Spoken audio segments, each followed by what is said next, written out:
Ok, muy buenos días con todos. En honor al tiempo, vamos a arrancar. Ya tenemos cerca de 50 participantes conectados, así que vamos a arrancar. Me da mucho gusto, primero que nada, presentarme a quienes no he tenido el gusto de conocerlos.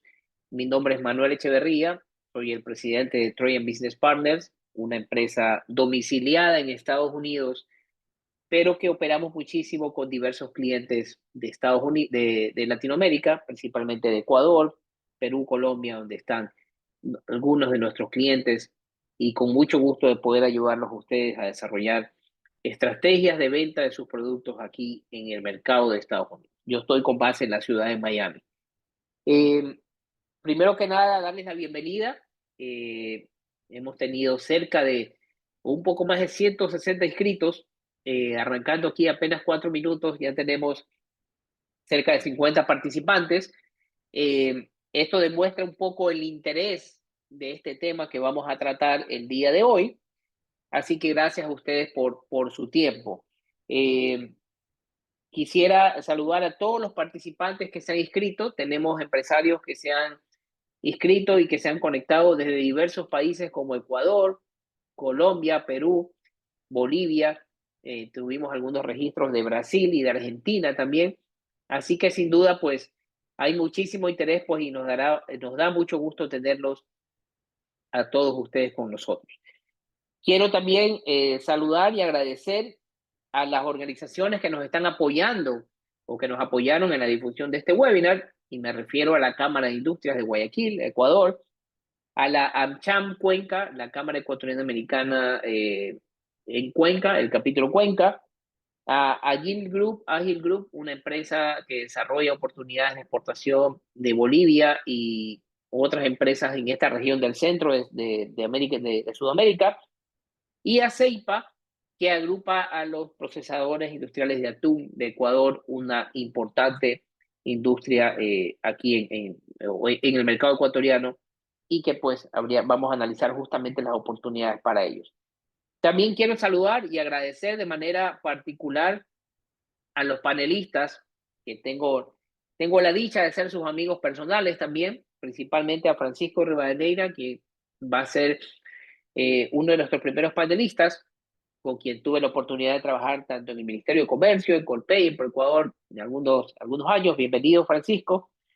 Y también a Julio Castillo, un importante empresario de origen peruano que vive acá y radica acá en el estado de Nueva York, en el noreste de Estados Unidos, y que hace comercio muchísimo con productos latinoamericanos, productos de Ecuador, productos de Perú, de Colombia, y a quien tengo el gusto de conocer hace unos 5 años aproximadamente. Así que bienvenido, Julio, pues más adelante pues le daremos la palabra oportunamente. Así que bueno, vamos a arrancar. Quiero comentarles que este webinar está previsto de ser aproximadamente entre 50 minutos a 1 hora, más las preguntas, ¿no? Yo les pido 1 hora de su tiempo, de escuchar los distintos conceptos y las distintas opiniones que tenemos y de los expertos, más que nada, sobre esta nueva situación en el mercado de Estados Unidos. Vamos a dejar las preguntas, por favor, creo que todos están en mute. Vamos a dejar las preguntas para el final. Si ustedes tienen alguna pregunta, la pueden poner en el chat. Las personas de nuestro equipo, Darles y Enrique, que están conectados y bienvenidos, estarán apoyando las preguntas por escrito, pero también al final vamos a dejar unos 15 a 20 minutos de preguntas, porque estoy seguro que van a haber muchas interrogantes, donde pues levantaremos la mano y se dejará la palabra, se les podrán comentar su pregunta en vivo con los panelistas. Así que sean ustedes bienvenidos, estoy muy contento de estar aquí con ustedes y por la fuerte acogida el día de hoy. Así que vamos a arrancar. Yo quiero dar una pequeña introducción, muy brevemente, de qué es lo que está pasando, ¿no? En la semana pasada, el 2 de abril, pues hubo una sacudida del tablero de la mesa, por así decirlo, con el anuncio de los nuevos aranceles en Estados Unidos. Primero que nada, les invito también a quienes están conectados, por favor, si nos pueden seguir en redes sociales, ahí está nuestro código QR, nuestra página de Instagram, para que se enteren un poco de las actividades que estamos haciendo y actividades que vamos a seguir desarrollando este 2025, los servicios y cómo podemos ayudarlos a ustedes. Así que los invito a que nos sigan en redes sociales y para poder tener una interacción y comunicación más directa. Estas presentaciones también se las vamos a enviar a ustedes, a cada uno de los que se registraron. Bueno, primero que nada, vamos a entender, Estados Unidos, ¿cuáles son las características del mercado? Ha sido y es nuestro socio comercial histórico para los países de Latinoamérica, principalmente para productos alimenticios, agroindustriales, perecibles, productos del mar, ¿no? Es un país con alrededor de 350 millones de consumidores. Desde Latinoamérica prevalece el ingreso de productos desde los puertos del sudeste de Florida, como Miami, Port Everglades, Nueva York, para la región justamente del noreste, y para California, para toda la costa oeste. Esto es importante porque Estados Unidos es tan grande que hay que tener una estrategia por región. No podemos decir voy a vender a Estados Unidos y mandar un contenedor a California y de California mandarle un pallet a Nueva York, porque eso nos quita el costo o nos quita toda competitividad por un tema de transporte interno. Entonces, es importante que hay que tener una estrategia regional para vender y hacer negocios de comercio exterior con éxito en este país. Es considerado el mercado con mayor demanda de alimentos a nivel global. Esto lo convierte en una gran oportunidad, pero también debemos tener en cuenta que vamos a encontrar productos muy competitivos en cuanto a precio y calidad. Yo les voy a dar una opinión personal. Yo llevo 11 años viviendo en este país, aquí en Miami. No he visto hasta ahora un producto que un emprendedor, un empresario me diga, mira, yo tengo este producto que yo no lo encuentro acá. Todo hay. ¿Por qué? Porque todo el mundo quiere vender a Estados Unidos. Ecuador, Colombia, Latinoamérica, la Unión Europea, los países de Centroamérica, los países asiáticos. Todos quieren vender a Estados Unidos. Es importante entender que Estados Unidos no es el principal, no es el mercado más grande del mundo. Hay mercados como la China, como la India, que son más grandes. Pero en cuanto a mercados de tamaño considerable, con poder adquisitivo, Estados Unidos sin duda es el más interesante, ¿no? 350, 360 millones de consumidores con un poder adquisitivo medio alto o alto. Eso lo hace el mercado más interesante para el consumo de alimentos particularmente. ¿Y qué pasa? A raíz del COVID-19 cambia, ese fue otro golpe en la mesa, que cambiaron muchas cosas, que ya son 5 años. Estamos exactamente hace 5 años desde que empezó el COVID. Hubo una serie de movimientos internamente. Y ustedes lo pueden palpar. Seguramente tienen ustedes amigos, familia, socios, clientes, que a lo mejor antes vivían en Chicago y ahora viven en Carolina del Sur, que a lo mejor antes vivían en Nueva York y ahora viven en Florida, que a lo mejor antes vivían en Florida y ahora viven en Texas. ¿Por qué? Porque la situación del COVID generó muchos cambios, principalmente en la manera de trabajar, en la manera de estudiar, con el teletrabajo, los estudios a distancia, todas estas nuevas tecnologías que nos vimos obligados a adaptar, que mucha gente del noreste se mudó al sur para no aguantar ese clima tremendo y por un costo de vida. ¿Qué pasó? Florida ahora se elevó el costo de vida, aquí las cosas son mucho más costosas, pero eso también generó nuevas oportunidades. Yo tuve el honor de representar a Ecuador, ser el agregado comercial aquí en Miami casi 5 años. Y cuando venía una empresa que me decía, yo quiero vender un chocolate gourmet, con comercio justo, orgánico, le decíamos, mira, en Miami no hay mucho cliente para eso. Ese mercado está más en Nueva York, en California. Hoy el mercado ha cambiado. Sí hay mercado ahora para acá, porque el consumo, la característica demográfica de la Florida, así como de Texas, ha ido cambiando.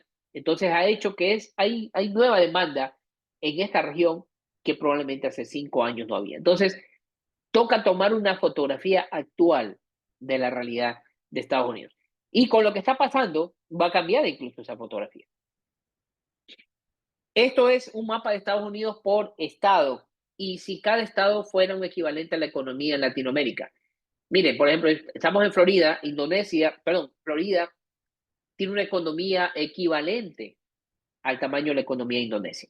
¿No? Entonces, Estados Unidos tiene una economía equivalente al tamaño de la economía de Indonesia. Si vemos el Reino Unido tiene una economía, California tiene una economía similar a la del Reino Unido. Si vemos Nueva York, el estado de Nueva York tiene una economía similar a un país como Canadá.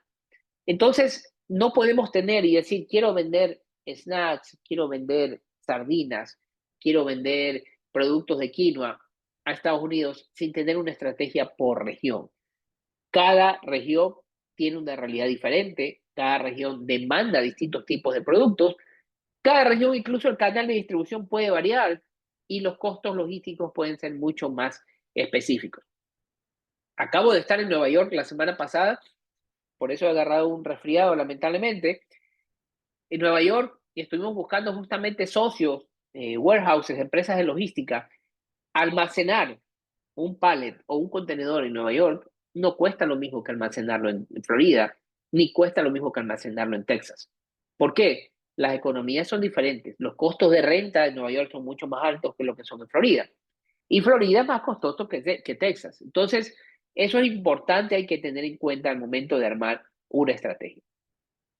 Pero bueno, ya entrando en materia y antes de darle la palabra al experto en estos temas, a Francisco, vamos a hablar un poco de cómo estas nuevas reglas del juego han cambiado, ¿no? Siempre hablamos de que un partido de fútbol, disculpen, yo soy amante del fútbol, un partido de fútbol dura 90 minutos y hay 11 jugadores por cada equipo y esas son las condiciones. Lo que acaba de pasar en Estados Unidos es que acaban de ser cambiadas las reglas del juego en cuanto a los aranceles.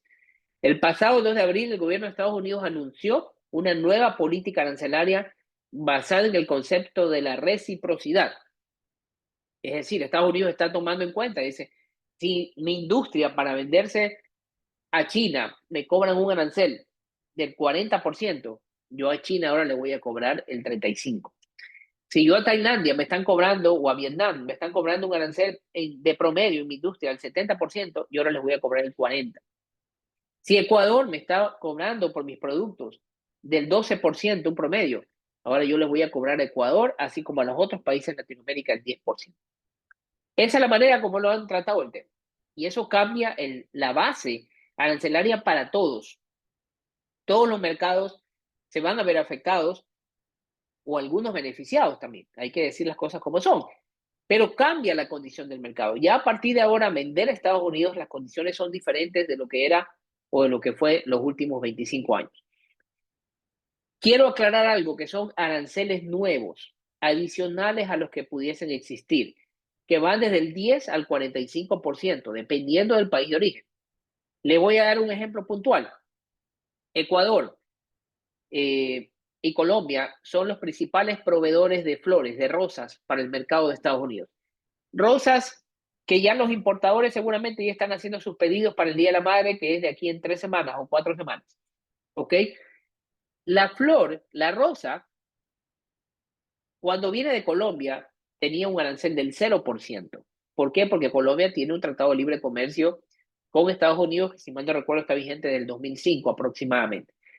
Cuando venía de Ecuador, esa rosa tenía un arancel promedio del 7%, porque el Ecuador no tiene un acuerdo comercial y la rosa estaba beneficiada del ATPDA, un programa que existía unilateral que caducó o fue eliminado desde el año 2013, perdón.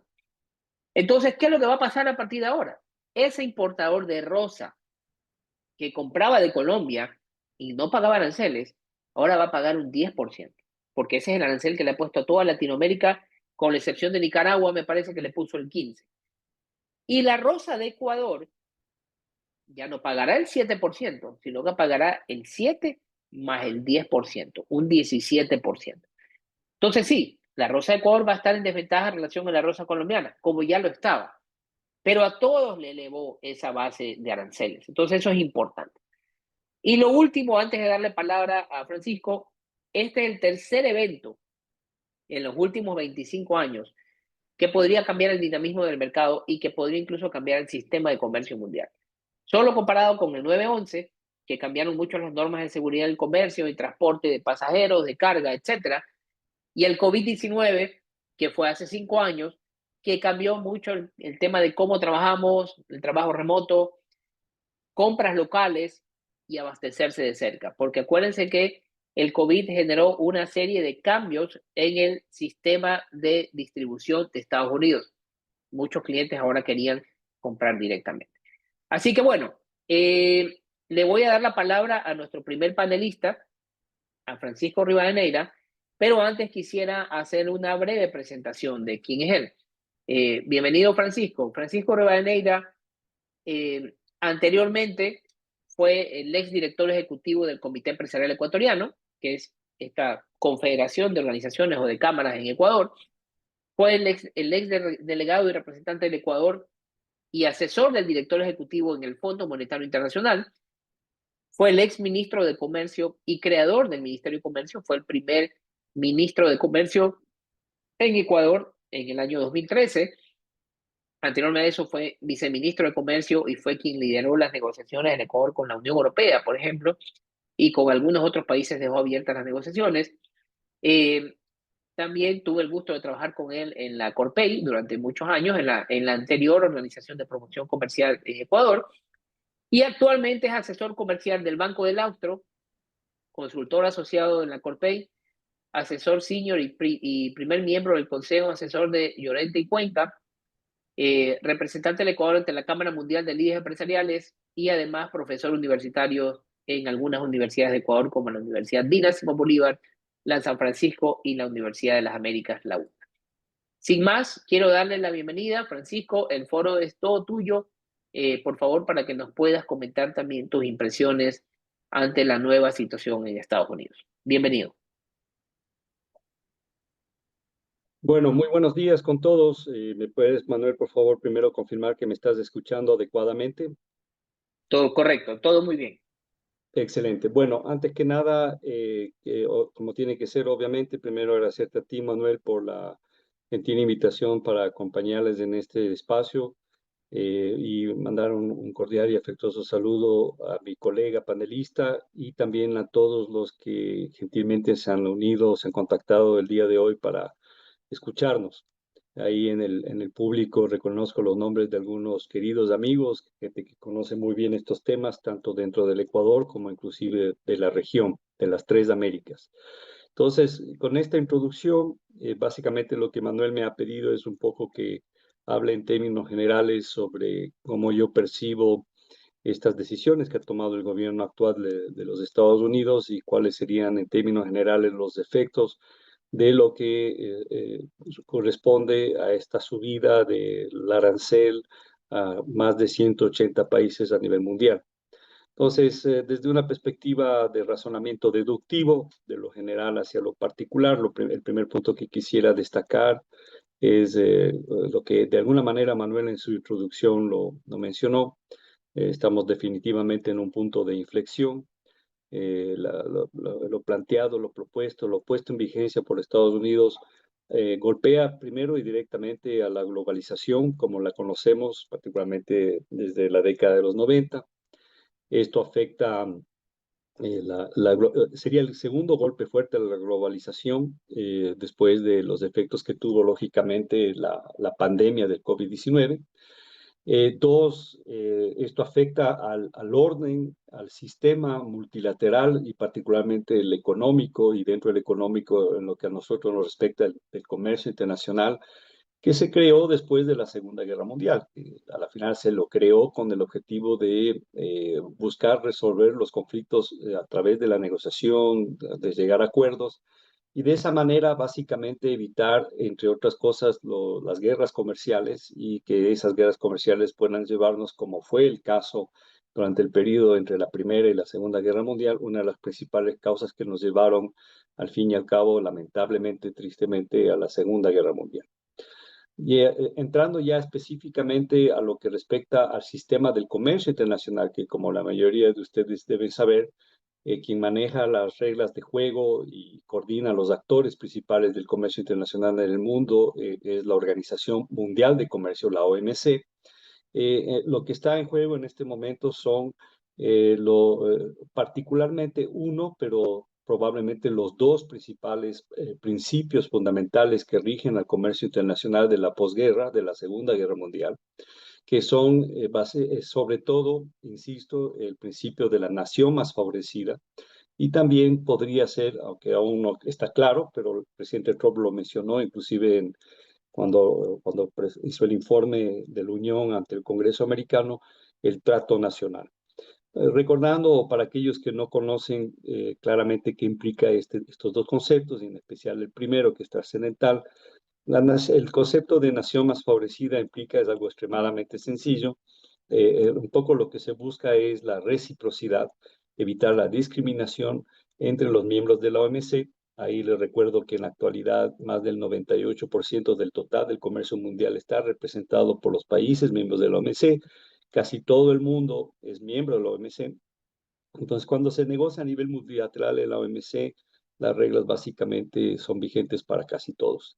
Entonces, la nación más favorecida, básicamente a través de un ejemplo, implica que cualquier beneficio que dé un miembro de la Organización Mundial de Comercio, por ejemplo, una reducción o eliminación de un arancel a otro miembro de la OMC, automáticamente ese beneficio se pasa a los 180 y pico de miembros restantes. Entonces, recuerden esto y ténganlo en mente. Si invertimos este razonamiento hacia lo que está pasando actualmente, el hecho de que los Estados Unidos no imponga un arancel, que eso podría hacerlo si está dentro de los compromisos que tiene la OMC. Ahí no quiero entrar al detalle porque nos volvemos muy técnicos, pero para aquellos que saben, me refiero a los aranceles que consolidan los países en las negociaciones de la OMC, que es como un techo máximo al cual pueden llegar a subir. Mientras que los aranceles estén por debajo de ese techo o igual al techo, no hay ningún problema en la OMC, pero el hecho de que a la mayoría de los países les ha puesto un piso del 10%, pero a otros les ha puesto por encima del 10%, rompe la regla de nación más favorecida, porque se supone que por reciprocidad y no discriminación, a todos los miembros de la OMC debería ponerles el mismo arancel, lo que no es el caso. Entonces, espero que quede claro y si hay alguna consulta lo podemos discutir más adelante. Prefiero no entrar en lo del trato nacional porque no conozco aún casos ya en la práctica de esto, pero el trato nacional básicamente lo que exige la OMC es que a cualquier producto importado al mercado nacional de uno de los miembros hay que darle el mínimo trato igualitario que se le da a los productos nacionales. Eso es básicamente la idea. Ok, entonces definitivamente estamos en una situación compleja. Vuelvo a insistir en esta idea de un momento de inflexión donde todo puede pasar y obviamente el gran perdedor en el caso de que esto persista es el sistema multilateral de comercio y de manera particular la Organización Mundial de Comercio. ¿Cuáles son las amenazas de este nuevo régimen? ¿Cómo esto puede afectar primero de manera negativa, ¿no es cierto? Al fin y al cabo, a quien es el actor principal del comercio internacional, de los negocios internacionales, que son los empresarios, son ustedes, la mayoría de los que están escuchando. Bueno, primero, antes que nada, esto sí tiene que quedar absolutamente claro, por más que yo creo que es obvio, ¿no? Y lógico, pero he oído cosas inverosímiles a muchos decir. Cuando te suben un arancel, sea el 10% o más, eso no es bueno para un empresario, ¿no? O sea, no hay nada de bueno que te suban un arancel, porque al fin y al cabo, ese arancel va a encarecer el producto final, como ustedes saben. Generalmente, pero esto no es necesariamente obligatorio o la regla general, cuando se sube un arancel, quien generalmente asume o trata de absorber el valor de ese arancel es el importador. En este caso, para ustedes, como exportadores de bienes de la región latinoamericana y caribeña hacia los Estados Unidos, se supondría que normalmente quien debería asumir ese 10% de arancel es el importador. Pero esto depende mucho de la capacidad de negociación que ustedes tienen con su contraparte. Es probable que algunos les digan, vean, nosotros no vamos a asumir ese 10%, así que ustedes lo tienen que asumir, o que en el mejor de los casos se comparta, como decimos nosotros aquí, miti-miti, ¿no? A medias el incremento del arancel. Entonces habrá empresas, sobre todo las más grandes, que podrán manejarse con ese 10% adicional o tal vez con un arancel más alto, pero estoy hablando obviamente del piso, que es el caso para la mayoría de los países de América Latina, pero habrá casos en los cuales definitivamente, sobre todo para pequeñas y medianas empresas que exportan a Estados Unidos, ese 10% representa esencialmente las ganancias, ¿no? Entonces, en otras palabras, simple y llanamente se vuelve complicado ya exportar. Entonces, eso hay que tomarlo en consideración. Segundo, el segundo tema aquí que es complejo es que el cálculo que ha hecho los Estados Unidos para poner el 10% como mínimo o más a los países, a estos 180 y pico de países a nivel mundial, no solo toma en consideración la protección a nivel de aranceles, sino también lo que llamamos las medidas no arancelarias o pararancelarias en algunos casos, que esas son mucho más complejas, primero de identificar y sobre todo de cuantificar. ¿Cómo cuantifico yo, por ejemplo, si un país me obliga a que mis productos entren, por ejemplo, por una aduana que es del tamaño de un cuarto y que no tiene capacidad para bodegas? Eso es una medida no arancelaria que restringe o dificulta el comercio. ¿Cómo yo transfiero o transformo eso a un valor arancelario? Es extremadamente complicado. Entonces, y eso es preocupante, y ya lo vamos a ver más adelante, porque el sentarse a negociar ese tipo de medidas siempre es complejo. Entonces, tomen en consideración que lo que espera a los Estados Unidos no es solo que los otros países reduzcan los aranceles, sobre todo lo que llamamos los picos arancelarios, que son los aranceles más altos, que generalmente son los aranceles que tienen los productos de mayor valor agregado, sino también las medidas no arancelarias. Un ejemplo clarísimo de esto fue, no me acuerdo si fue ayer o antes de ayer, el secretario de Comercio reaccionó a la decisión, a lo que dijo formal oficialmente el gobierno de Vietnam, los vietnamitas, de que como los israelitas también lo hicieron recientemente, dijeron de manera unilateral que van a quitar los aranceles. Uno esperaría que aplauden las autoridades americanas del Ejecutivo ante esta situación, pero la reacción del secretario de Comercio fue: eso no es suficiente, porque al fin y al cabo el problema con Vietnam no es del arancel, sino que nos engañan a través de medidas no arancelarias. Entonces dijeron: esto es un pequeño buen inicio del tema, imagínense en eso. Entonces, el tema es bastante complejo.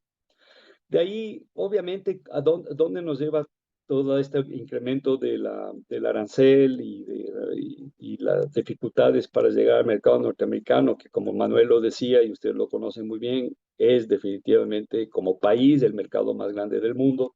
Por ende, hay que estar ahí, y histórica y tradicionalmente, como ya lo dijo Manuel, ha sido nuestra principal contraparte. Si bien cada vez menos, muchos países ya no tienen a los Estados Unidos como primer mercado, y esto hay que tomarlo en cuenta, sino a otros como la China. Y recordar que el mercado de la Unión Europea como mercado, si bien es un grupo, es más grande que los Estados Unidos, ¿no? Entonces, eso, ojo a este tema, porque es fundamental dependiendo de lo que vaya a pasar más adelante.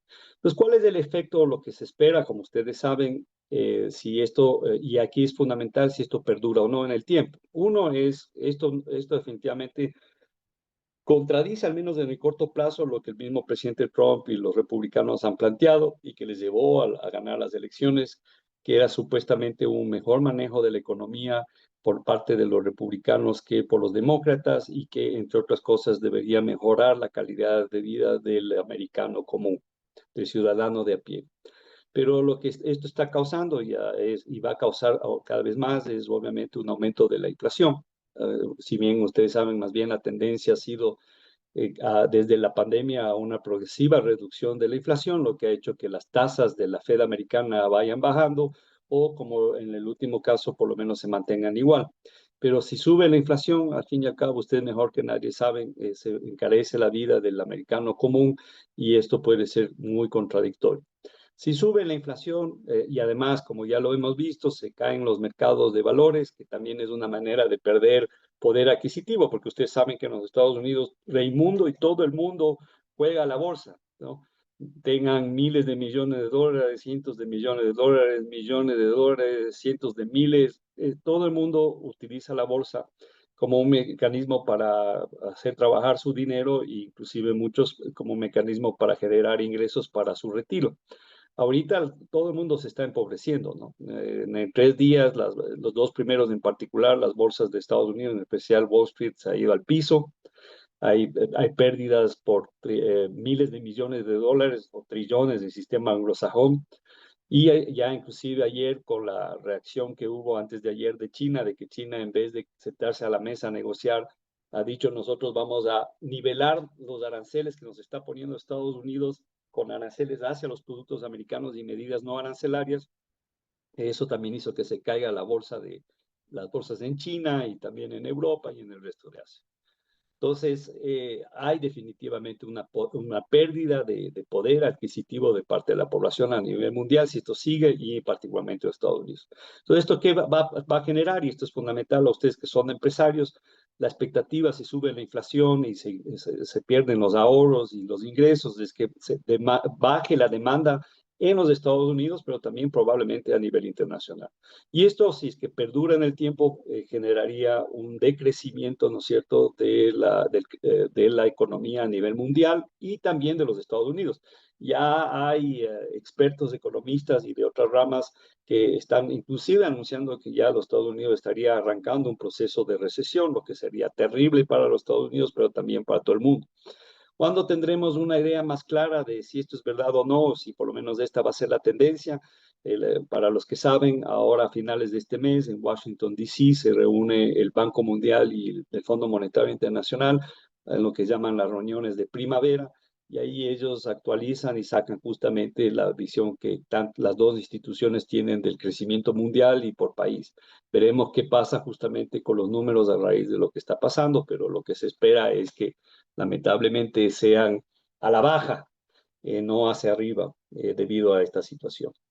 Ahora, para no mantenernos en lo negativo y no extenderme demasiado, queridos amigos, hablemos ahora de las oportunidades. Entonces, porque toda crisis genera oportunidades, ¿no? Eso lo saben los empresarios mejor que nadie. Entonces, unos quiebran, unos desaparecen, pero nacen nuevos negocios, el dinero cambia de manos. Entonces, las oportunidades aparentes, y aquí quiero dejar en claro de nuevo, todo depende de cuánto tiempo dure estas medidas. Si son de corto plazo y no son nada más que una estrategia inicial para, yo llamaría de negociación de tipo maximalista, donde se quiere imponer a la fuerza la posición y ver qué se puede obtener como dádivas, a lo mejor esto no pasa. Pero si esto se vuelve una política de mediano plazo, por lo menos, o peor aún de largo plazo, ahí definitivamente va a pasar esto. ¿Qué es lo que va a pasar? Se va a generar definitivamente lo que llamamos en economía y en comercio internacional e integración económica, desviación de comercio. Desviación de comercio significa que cuando cambian los aranceles, generalmente es cuando un grupo de países negocian un acuerdo, ¿no?, de libre comercio, entonces se genera desviación de comercio. Pero en este caso, el hecho de que justamente no todos los países tengan que pagar el mismo arancel, sino que hay diferentes niveles de aranceles, como de alguna manera ya lo planteó Manuel al inicio, esto va a generar desviación de comercio. Pero quiero insistir, esto no se da de inmediato, esto se da si estas medidas se mantienen en el tiempo. Entonces, ¿puede ser esto una oportunidad para América Latina y el Caribe? Definitivamente sería aparentemente el caso. Pero recordemos que por el otro lado estoy diciendo que probablemente haya inflación, se reduzca el consumo, la demanda, etcétera, y el crecimiento en general. Entonces, habría que ver cuál es el equilibrio final. Pero a nivel de empresas, el hecho de que en términos generales a países grandes competidores y proveedores de productos al mercado norteamericano de origen sobre todo asiáticos y de otros lugares como Oceanía y también África, entre otros, obviamente la misma Europa, les están cobrando un arancel más alto que el piso que nos han puesto prácticamente a todos en el contexto latinoamericano. Como ustedes deben saber, todos estamos con 10%, con la excepción de Nicaragua, que le pusieron 18, y a Venezuela le pusieron 15. Obviamente, en este caso, en estos dos países, es por razones de carácter geopolíticas, o sea, están tratando de mandar un mensaje. Al resto estamos en las mismas condiciones. Entonces, aquí les quiero dar dos ejemplos, más allá del ejemplo de flores que Manuel les daba, para que nos entendamos aquí cómo se puede dar esto. Y les voy a dar el ejemplo con dos productos ecuatorianos que también producen otros países de la región. En un caso, por ejemplo, es el camarón, ¿no? El camarón ecuatoriano, para el caso de Ecuador, la mayoría de los productos afortunadamente entran al mercado norteamericano por nación más favorecida, o sea, en las mismas condiciones que todos los miembros de la OMC. Y como nosotros somos exportadores, como muchos de los países de la región, de los cuales algunos están representados aquí, somos exportadores sobre todo de commodities, bienes, recursos energéticos, bienes agrícolas o agropecuarios. El, generalmente Estados Unidos no nos cobra arancel. Entonces, el camarón ecuatoriano no paga arancel en Estados Unidos ahorita. La, sí paga un pequeño arancel por un tema de un litigio que tenemos desde la época de Biden sobre el tema del camarón, pero no voy a entrar a discutir eso, pero es un 3 punto algo ahorita y se supone que es temporal. Pero ahora pagaría, ¿no es cierto?, este 10% más este otro arancel que les digo que es temporal, o sea, más o menos unos 13, 14%. Los principales proveedores de camarón al mercado norteamericano no es el Ecuador, a pesar que el Ecuador es el principal exportador del mundo de camarón de acuacultura. Los principales proveedores de camarón al mercado norteamericano son los asiáticos y de manera particular la India, que tiene la mayor parte. Entonces, la India, a ellos les han puesto, como decimos nosotros aquí, les han chantado un arancel altísimo, entonces, por encima del 40%. Entonces, ¿qué es lo que va a pasar si esto se sostiene en el tiempo? Pues simple y llanamente, probablemente para muchas empresas de la India se les va a hacer inclusive imposible absorber el 40 y pico por ciento y van a tener que salir del mercado americano o se van a volver tremendamente costosos. Es el caso también de Vietnam, entre otros. Entonces, ¿cuál es la consecuencia? Pues puede existir la posibilidad de que el camarón que se retira del Asia sea sustituido por camarón latinoamericano y particularmente en este caso el Ecuador. Y que no necesariamente por precio, pero por volumen pueda hacer que podamos ganar partes de mercado. Entonces, a tomar este como ejemplo. El otro es el caso del cacao, que algunos somos productores de cacao. El Ecuador no es uno de los más grandes productores exportadores de cacao en el mundo, pero sí somos el más grande en lo que se llama el cacao fino de aroma, que es el mejor cacao del mundo, que pocos países tienen. República Dominicana, Venezuela tiene algo de eso, de la región.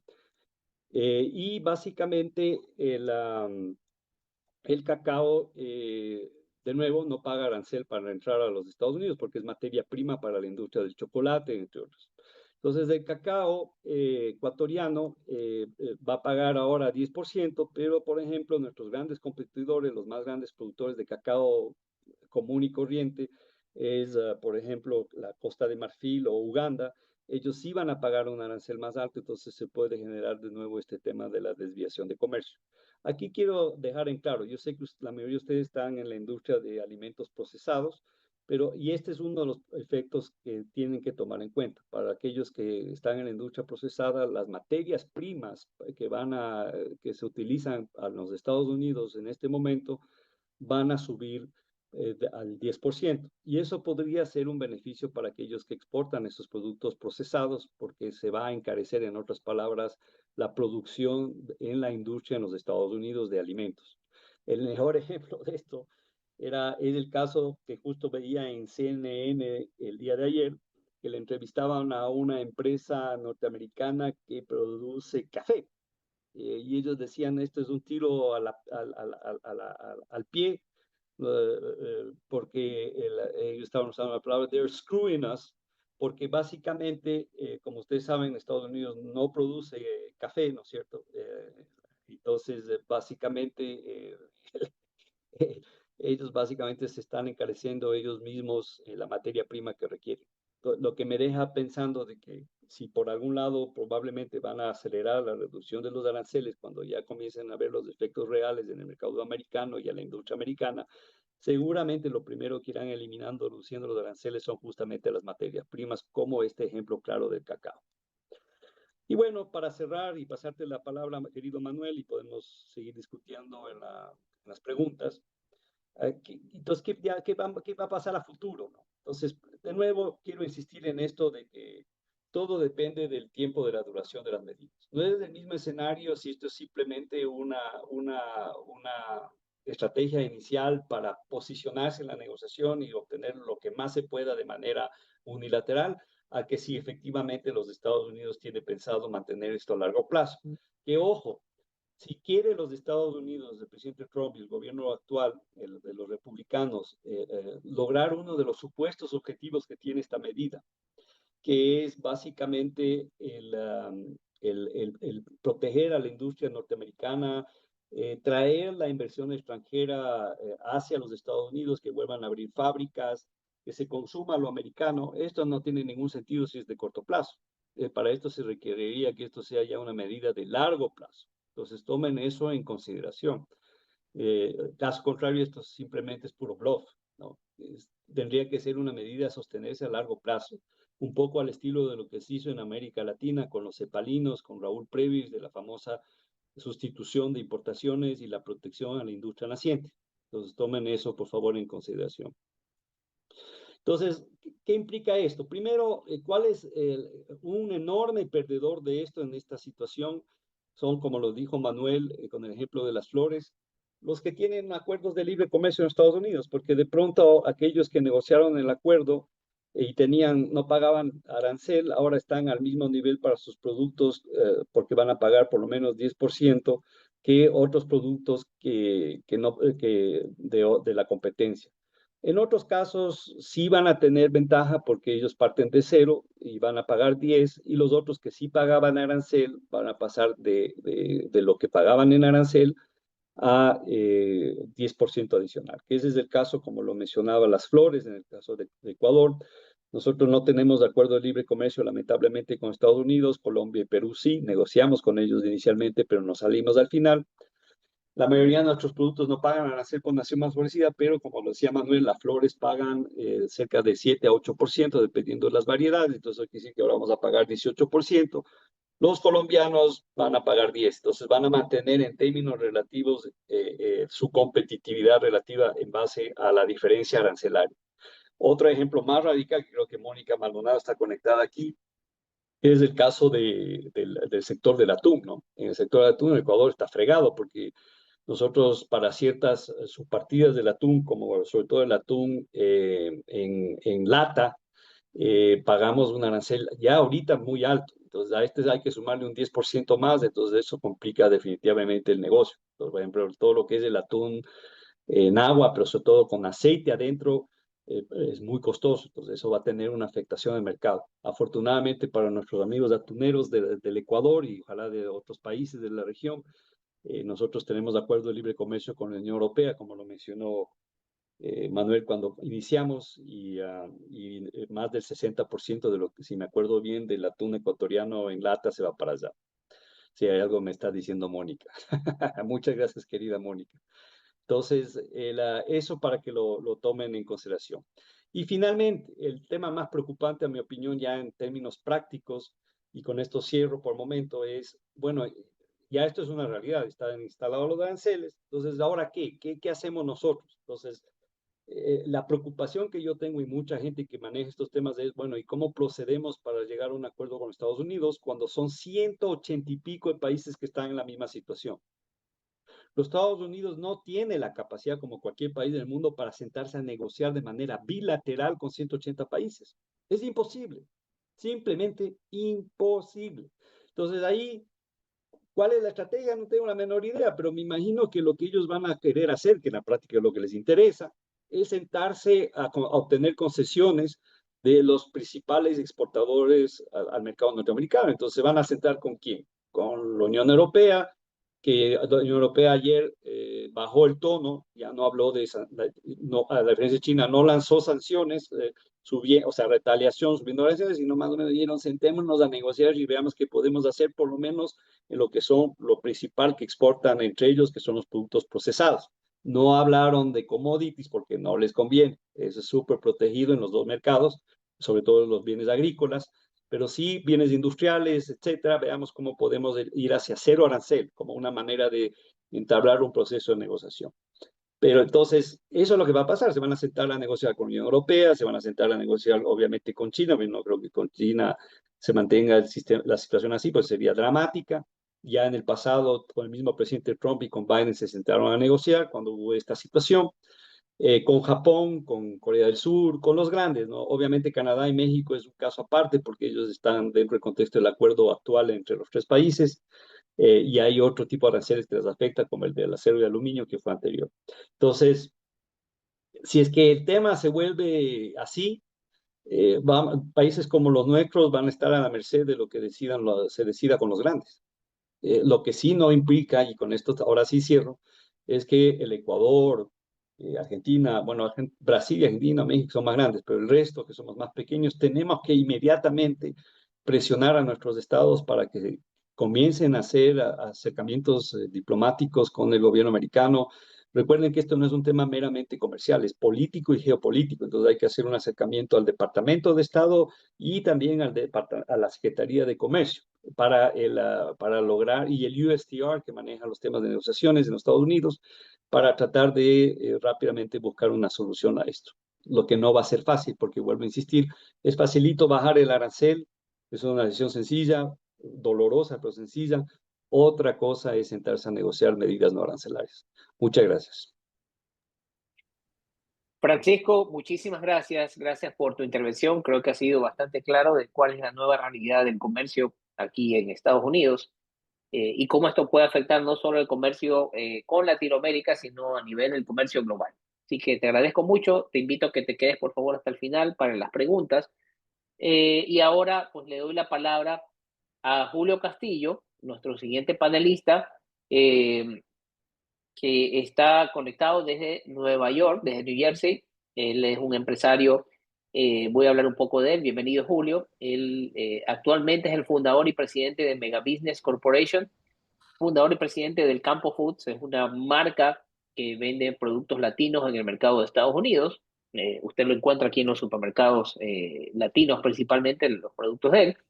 Fundador y presidente de la Fundación Alfacuna, y fue, entre algunas de los roles o funciones que cumplió anteriormente, fue ex profesor de la Escuela Naval del Perú, ex profesor de la Escuela de la Marina Mercante, ex asesor de la Comisión de Energía y Minas, Infraestructura, Turismo y Telecomunicaciones en el Congreso de la República del Perú, es coordinador de la educación en la Academia de Magistratura AMAC Perú, y además pues tiene una licenciatura en Derecho y Ciencias Políticas en la Universidad San Martín de Porres y estudios en Filosofía en Seminario Santo Toribio, Arzobispado de Lima. Pero más que nada es un amplio conocedor de la realidad de la distribución de alimentos aquí en Estados Unidos, un amigo que también ya conozco hace 5 años y hemos hecho algunas actividades.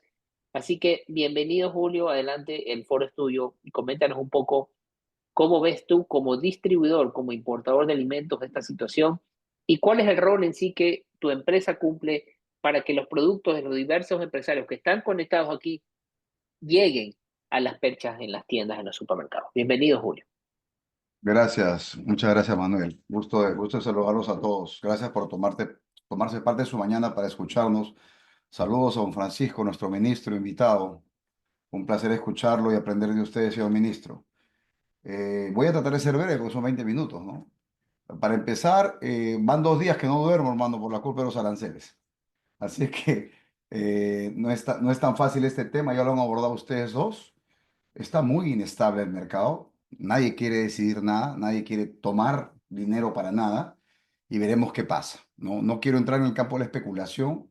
Vengo de la calle, vengo del terminal, vengo de la zona del puerto, de ver un tema puntual ahí y de los supermercados. El día de ayer en la mañana, en cadenas acá, preguntaba y todo el mundo está en incertidumbre y lo peor de todo que eso impacte en el mercado. Pero bueno, nosotros hemos pasado muchos problemas en estos 25 años que tenemos en América. Así es que hay que ser resilientes y avanzar nada más con la fuerza que nos da ser latinos y ser andinos, ¿no? Yo quiero hacer una introducción muy breve, Manuel, con tu permiso, de lo que nosotros en este momento impulsamos como empresa, ¿no? Tenemos un sueño que es convertir un poco a empresarios a nivel de América Latina en gente más que dé más oportunidades, que hagamos un tipo de empresa diferente. Y para eso nuestro know-how es este, ¿no? Tenemos las marcas, una corporación, una fundación y un gremio que pretende cambiar la mentalidad, por lo menos de una parte de los empresarios de las pymes en la franja andina empresarial. Y bueno, eso es lo que hacemos en la práctica, ¿no? Quería hacer esta primera presentación para que tuvieran idea de qué es lo que hacemos acá. Tenemos 25 años, este es un proyecto a 30 años, creo que vamos avanzando bien. Y en este camino fue con los que conocemos gente muy interesante, tanto en Perú como Ecuador, Colombia. Reconozco algunos nombres de los que están, de las 96 personas que has convocado el día de hoy. Te felicito, Manuel, porque no es fácil hacerlo, menos en este horario, pero creo que el tema revestía importancia en meditarlo, ¿no? Y sobre todo meditarlo con calma, porque con esta borrachera política que hay en los primeros 100 días del presidente Trump, no se sabe qué va a pasar. Sin embargo, para los norteamericanos de clase media en general, este presidente ha tomado medidas que los últimos 5 presidentes no han querido tomar. Están tomando el tema muy patrióticamente, pero eso es pensando hacia adentro, que es muy egoísta, pero pensando hacia afuera, ya estamos viendo las consecuencias. No me atrevo a especular en lo absoluto sobre lo que puede pasar en los próximos días. Solo creo que hay que ser sensatos en esperar un poco, ¿no? Y ver cómo se digieren estos temas políticos. Acá hay protestas por todo el país, en fin, veremos cómo se desenvuelve la situación. Yo entro directamente en materia, dejo de lado el tema de los aranceles, Manuel. Por favor, don Francisco, pues ustedes ya impactaron ese tema. Yo prefiero ir un poco a aportar al público lo que me has pedido, ¿no? Cómo abordar de alguna manera el mercado norteamericano. Y hemos hecho una pequeña presentación que ya te la dejé para que luego la puedas manejar. Primero una introducción. Las oportunidades para el mercado de alimentos latino en Estados Unidos. Hay que aclarar, ¿no? Es la oportunidad de los alimentos latinos en general para la venta dentro de todo el mercado norteamericano, no solamente en el mercado latino de los Estados Unidos. Es decir, cómo impacta el atún, cómo impacta el café, cómo impactan los camarones ecuatorianos en todo el mercado americano y cómo impactan en el resto de los productos en el mismo mercado. Es sobre la base de este criterio que yo he desarrollado esta presentación, Manuel, ¿ok? Listo, Mario, me apoyas con las siguientes láminas, por favor. Las oportunidades, vayamos a la siguiente, del mercado latino en USA. Por favor, la siguiente lámina, Mario. Primero, entendamos que este mercado latino se subdivide en otros mercados, en números. Para los norteamericanos, los mexicanos comen frejol y tacos. Y eso está mal, porque no es así. Sin embargo, la gran masa del público consumidor no distingue el mercado andino del centroamericano, el caribeño y del mexicano. Hay que entender que son mercados diferentes para empezar. Muchas veces nosotros mismos mezclamos ese mercado, ¿ok? Es bien claro entender que en cada mercado hay un número determinado de consumidores y que estos mercados a su vez tratan de hacer permanentemente crossover al mercado general americano y muy pocos lo logran, salvo el mercado mexicano por ser fronterizo y por haber sido parte del territorio norteamericano por historia. Pero luego los demás estamos en la cola de la conquista del mercado y ahí estamos en la pugna por conquistar ese mercado y no es una labor fácil, pero yo he querido subdividirlo de esta manera para que nuestros oyentes, el público que está participando de este evento lo tenga claro, no nos confundamos. Una cosa es el mercado andino, que es el que representan los productos andino-amazónicos, que son los productos que nosotros básicamente comercializamos porque empezamos con ese modelo. Y otra cosa es el resto de los mercados. Hecha esta aclaración, continuemos, por favor. La siguiente lámina, Mario, por favor. Ok, yo he subdividido esta presentación en 4 oportunidades diferentes, porque son nichos diferentes. Son nichos diferentes, son canales diferentes, son dolores de cabeza diferentes, pero a su vez oportunidades relevantes diferentes, porque son logísticas diferentes, son mercados diferentes, son volúmenes diferentes, incluso aranceles diferentes según sea el caso, ¿no? Tenemos la oportunidad gastronómica, que es la oportunidad de los restaurantes, y el crossover que hace el atún a los restaurantes japoneses en Nueva York, por mencionarles un tema, los mismos camarones y etcétera, etcétera, los demás productos que el Ecuador bien produce y los productos que América Latina produce. La oportunidad del mercado de retail. En Nueva York tienes 10.000 retailers. Es increíble. Solo en el estado de Nueva York tienes 10.000 clientes. Tú hablabas del mercado de consumo norteamericano, Manuel, más temprano. Y la verdad que yo cuando vine a este país jamás pensé que fuera tan grande. Y al ser tan grande y estar en una economía globalizada, pero digamos, ahora el tema de los aranceles y esto sí lo quiero mencionar, genera una perspectiva de negocio totalmente diferente a nivel global. Entonces tú tienes un presidente que puede poner en jaque la economía del mercado retail a nivel global con estos aranceles y generar y exportar recesión. Entonces es importante que magnifiquemos o dimensionemos si queremos entrar a uno u otro mercado en Norteamérica para ver cuál es el esfuerzo económico, el esfuerzo organizativo, el esfuerzo estructural y el esfuerzo económico de flujo de caja, ¿no? Finalmente, hay un mercado muy importante en el mercado digital. Vengo desarrollando un proyecto para la corporación que no es nada barato.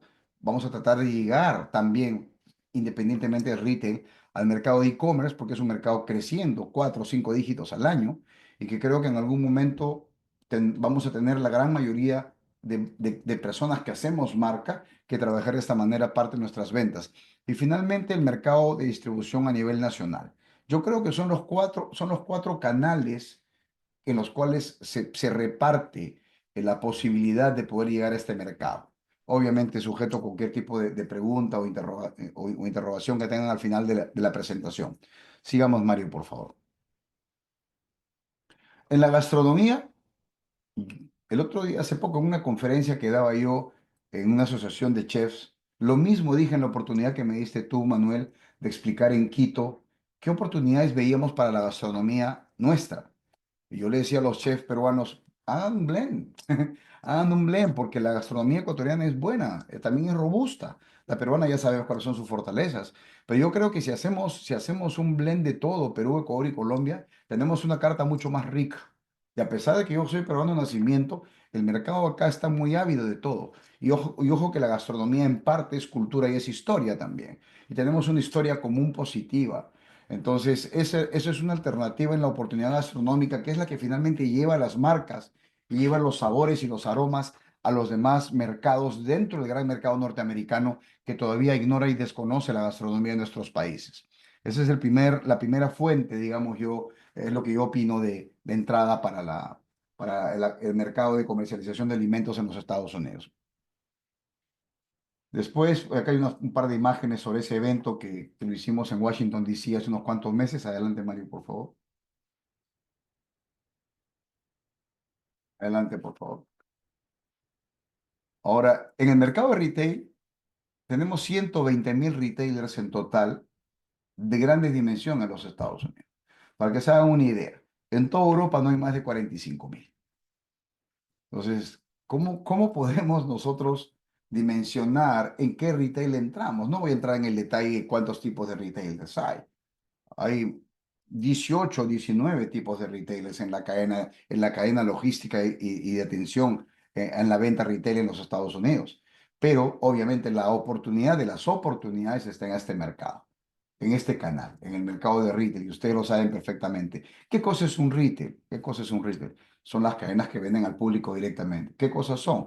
Las estaciones de gas, las tiendas de 99 centavos o tiendas de conveniencia, los mini markets, los supermarkets o las grandes extensiones de supermercados. Esto simplemente como un refreshment para aquellos que no tengan claro el conocimiento, ¿no? Porque tienes grandes retailers muy abusivos como Costco, como Walmart, como Target, y muchos más retailers que son cooperativos que tienes un mayor acceso para poder entrar a ellos y poder hacer tu oferta comercial, ¿no? Ese sería el segundo canal. Rápidamente que se nos acaba el tiempo, Mario.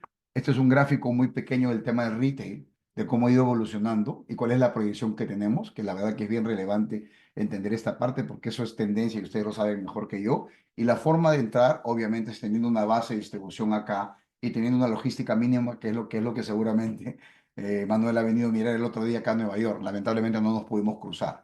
Sigamos, por favor. Eh, el mercado de distribución nacional. Ahí quiero hacer un comentario. Los grandes distribuidores son muy complicados en los Estados Unidos, muy complicados. Te ponen mucha norma, mucha complejidad. Unified, GNS, en fin. Estamos hablando de compañías que tienen 75.000, 80.000, 100.000 clientes y que tienen camiones en todo el país. Llegar a ellos es muy complicado, muy complicado. Pero sí tenemos canales de distribución más pequeños ordenados dentro del sistema americano. Hay que tener paciencia en encontrarlos. Probablemente es lo más difícil de lograr acá. Uno tal vez con mucho esfuerzo puede entrar a un supermercado, pero lograr encontrar un distribuidor serio, serio, créame que cuesta muchísimo trabajo. Se lo digo porque estoy en esa labor hace 2 años y apenas voy 2 de 8 que estoy buscando. Y la verdad que ese trabajo es bien complejo porque no solo es la logística, no solo es el acercamiento, no solo es, digamos, la impresión financiera, sino también la ética y la forma de cómo se organizan los distribuidores para poder poner tus productos como un producto realmente exhibible y que te permita vender. Entonces, probablemente sea de los caminos el más complicado, pero es un cuarto canal relevante que no quería dejar de mencionar. Sigamos, por favor, Mario. Finalmente, me pediste en una de las preguntas, ¿cuál puede ser la secuencia, Manuel, de la venta? Yo la resumí a 5, es decir, la búsqueda, cómo penetrar el mercado americano, ¿no? Primero, no dejemos de identificar al buyer person, a quién le queremos vender. Siempre decimos, el producto ecuatoriano es bueno, pero ¿a quién se lo vendes? ¿Cómo lo vendes? ¿En dónde lo vendes? Eso es muy relevante. He visto fracasar a muchísimos empresarios que quieren entrar pero no saben a dónde entrar. Las oficinas comerciales ecuatorianas, peruanas, hacen su rol hasta donde pueden porque su presupuesto es limitado también. Expertos como tú, Manuel, o como otros agregados comerciales que yo conozco en varios países del mundo, hacen una labor denodada para que esto se dé. Y tu empresa hace lo mismo también. Pero es imprescindible invertir un poco de dinero y que este diagnóstico de dónde vender o a quién venderle sea lo más profundo posible y así tome tiempo, hay que hacerlo bien, porque a corta distancia si disminuye el riesgo y disminuye la inversión inicial. Entonces, esto es relevantísimo que lo tomen en consideración los emprendedores que aún no viven en Estados Unidos o los que ya están y están padeciendo para ingresar al mercado. Otro va de la mano de esto, el análisis detallado de la demanda, pero esto es bien curioso. Pueden ir a Nielsen, pueden ir a donde quieran y nunca les van a dar un detalle claro de cuál es realmente la demanda. Esto exige una inversión de tiempo y presencial. Es ir a los supermercados, ir a mirar, preguntar, y no a uno, ni a dos, ni a tres, cuatro, cinco, seis, a muchos supermercados, pero a muchos supermercados. Para luego con esta información, recién procesar cómo de los productos que voy a tener, cuál es la demanda del mercado y en dónde me voy a ubicar.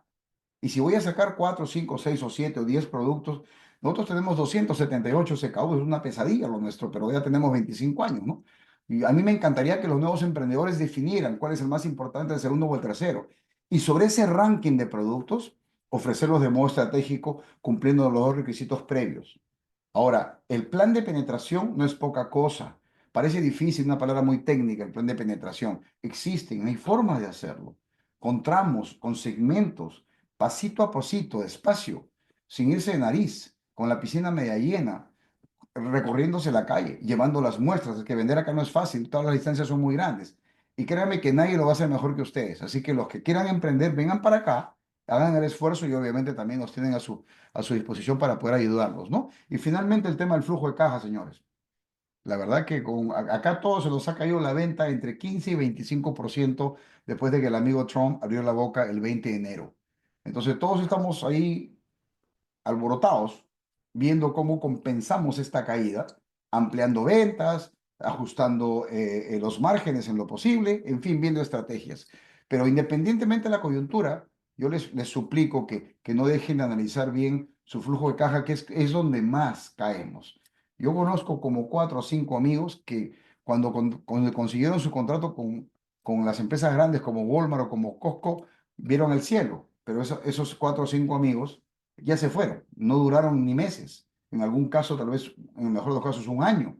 Entonces no es fácil sobrellevar negocios si no manejamos un flujo de caja lo más aterrizado posible para evitar caer en default. Ok, eso serían los principales tips de la mano de tu pregunta, Manuel, para poder penetrar el mercado. Y ya para ir terminando, creo que me faltan pocas láminas. Adelante rápidamente, Mario. Como les vamos a pasar este, este, esta presentación. A nivel Latinoamérica, Manuel, lo que he visto es que somos muy informales, ¿ok? Hay que buscar la formalización, aunque tenga un costo. Mejor empezar muy pequeños, pero muy formales, que correr informalmente, porque se van a ir de hocico, se van a caer, o los van a expulsar, no los van a aceptar. Entonces, no seamos lo mismo de siempre, marquemos una diferencia. Lo segundo, tenemos que buscar como distribuidores nosotros un proveedor que tenga continuidad de la materia prima y la tenga estandarizada y la tenga certificada. Últimamente las medidas del FDA son muy más rigurosas, son mucho más complicadas. Antes era menos difícil entrar producto de los Estados Unidos. Ahora con los aranceles, imagínense. Entonces, independientemente del tema de inocuidad, es cada vez más relevante. Si no certificas, estás muerto. Si no sanitizas o limpias tu planta y vendes sano, estás muerto. Entonces, esa parte es relevante para cualquier persona que te quiera comprar como exportador, ¿no? La inocuidad y las certificaciones son básicas y hay que trabajar muchísimo en eso en América Latina. No nos gusta, es una inversión imprescindible y necesaria. Y finalmente, el conocimiento logístico, ¿no? En este momento, me decía mi gerente general hace poco, que estamos pagando casi los mismos costos de la pandemia.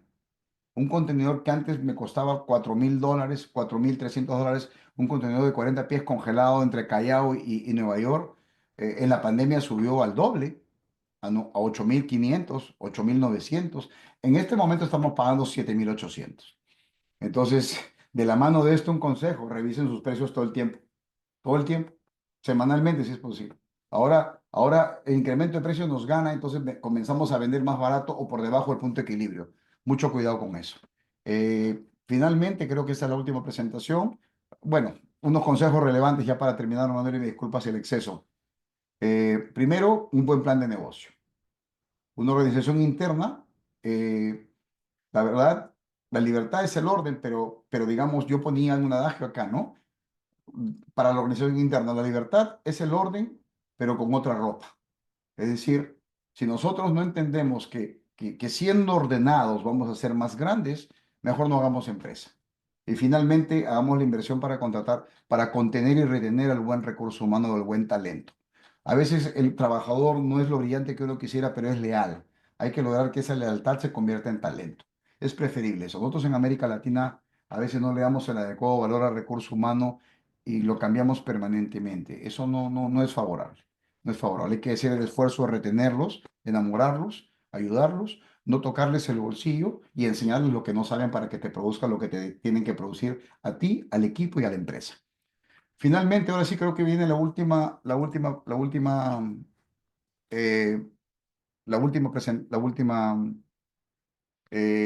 el último consejo. Para vender en este mercado hay que pensar como gringo un poquito. ¿Por qué? Porque si pensamos como latinos no vamos a llegar lejos. No vamos a llegar lejos. ¿No? Es importante eso. Practicar la humildad, practicar la consecuencia plena en los negocios, es decir, que no haya diferencia entre lo que pienso, lo que siento, lo que digo y lo que hago en los negocios también. Y finalmente no tener una doble moral, pues. Yo quiero exportar, nacionalizar, pero estoy evadiendo impuestos o estoy dejando de pagar cosas por contrabando. Mucho cuidado con eso, la verdad que eso se paga muy caro y ya. Listo, Manuel, eso sería todo mi aporte en esta jornada en la mañana. Les agradezco mucho su tiempo y su paciencia. Quedo Julio, abierto. muchas gracias. Muchas Gracias. gracias. Yo creo que nos has dado una panorama, una perspectiva muy clara desde tu rol, que eres aquí muy importante en la distribución de alimentos, ¿no? Y aquí es algo muy importante que lo mencioné hace un momento, la gran diferencia entre hacer negocios con Estados Unidos y hacer negocios, por ejemplo, en nuestros países, Colombia, Ecuador, Perú.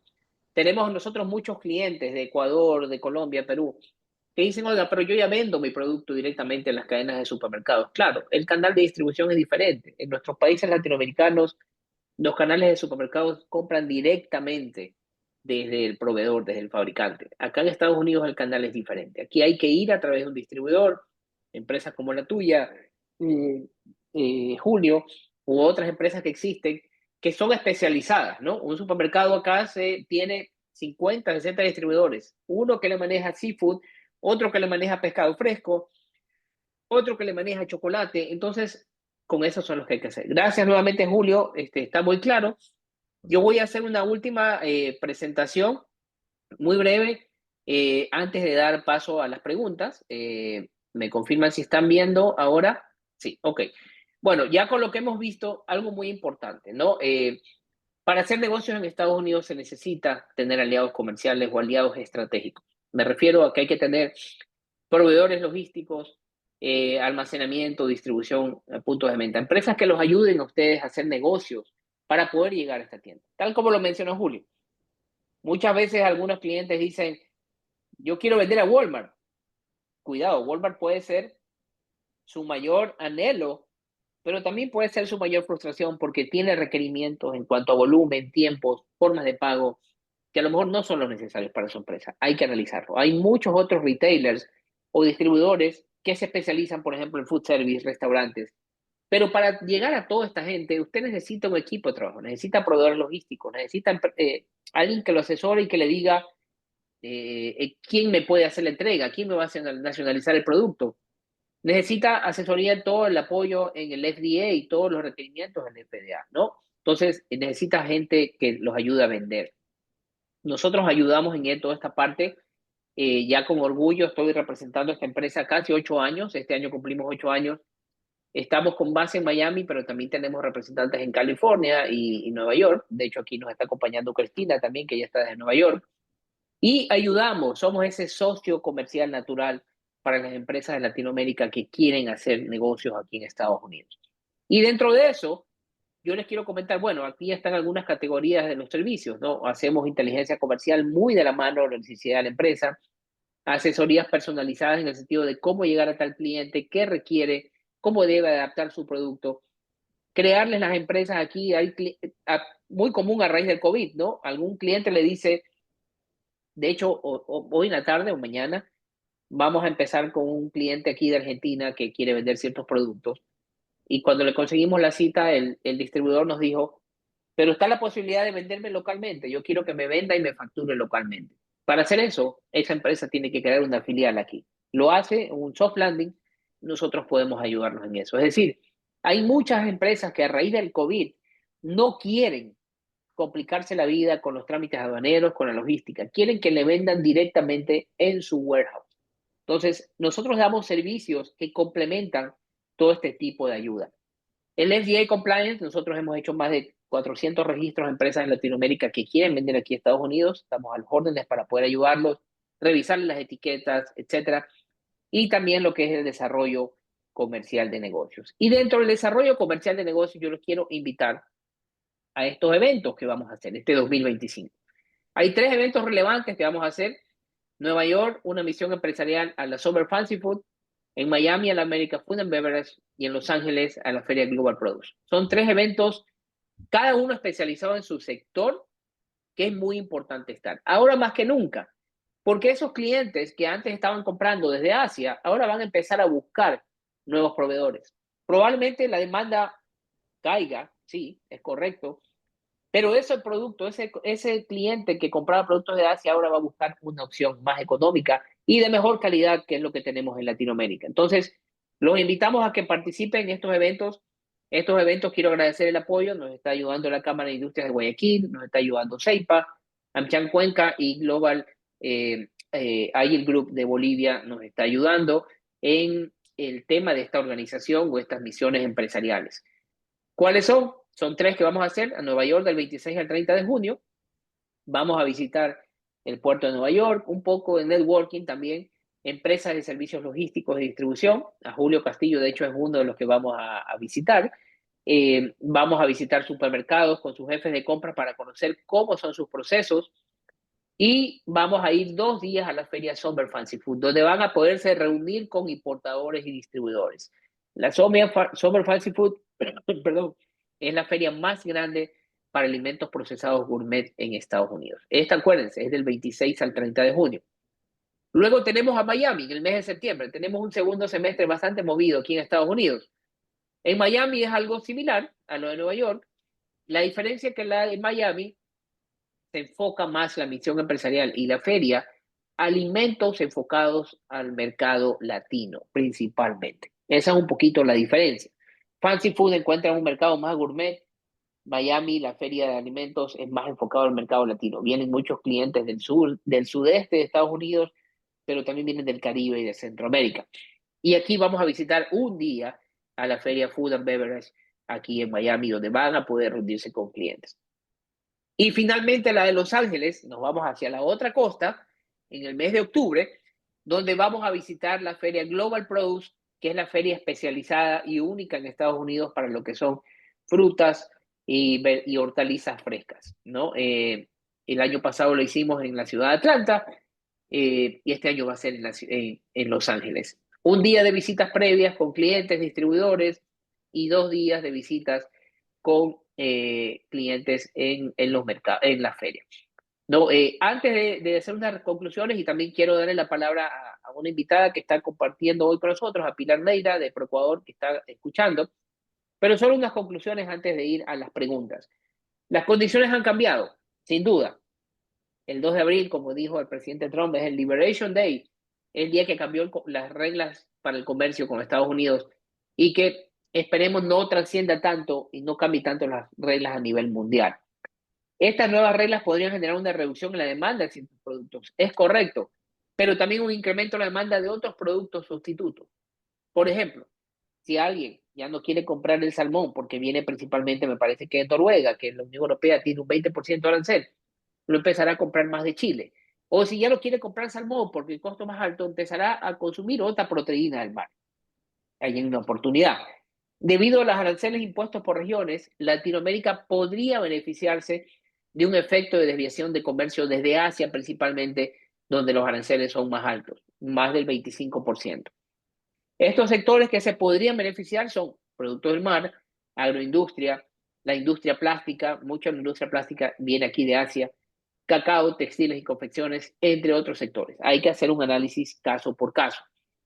Pero hoy más que nunca es necesario acercarse a esos socios, a esos importadores, a esos distribuidores y hacerles llegar su oferta de producto, porque las condiciones cambiaron. Entonces ya no solamente se va a considerar la parte de la oferta, sino la parte arancelaria, que antes, bajo el sistema de OMC, digamos que las normas de comercio, los clientes siempre preferían, si no pago tarif o no pago arancel, conversemos. Pero ahora ya le elevó la base arancelaria a todos. Entonces, ya vienen otros factores también a ser tomados en cuenta.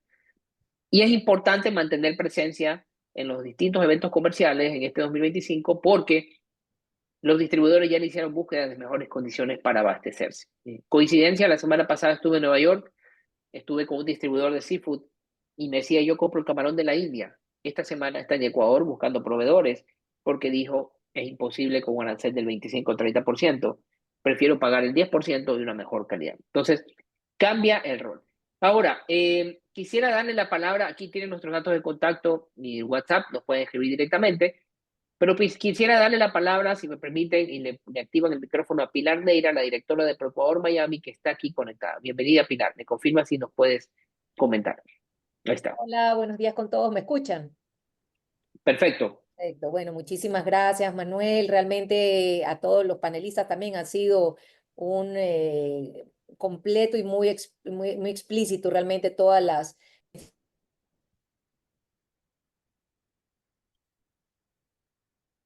Se puso el mute, Pilar. Está, por favor, quítale el mute. Sí. No, dándole las gracias y realmente a los excelentes panelistas también que han formado parte de las charlas del día de hoy con información muy importante y relevante para todos. Darles realmente los saludos a todos los asistentes, comentarle que desde Miami, en la oficina comercial de Procurador, también estamos a las órdenes. Un poco aportar o sumarme a todo lo que ustedes ya han comentado de las importancias de ciertos mercados actualmente a los cuales deberían voltear también a ver un poquito el tema de los mercados latinos. Estamos hablando que son más de 63 millones de latinos acá, que cada vez más, va más en crecimiento.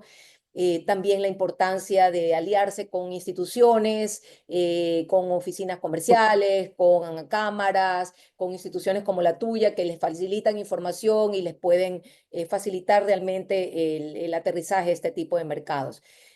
También es importante participar en eventos. Yo creo que la oportunidad que se les da para ir a una feria, participar en una misión, conectar con compradores, distribuidores, es la mejor forma realmente de palpar realmente cómo es el mercado y entender de qué manera se puede llegar a este mercado, que es lo que normalmente comentaban los colegas.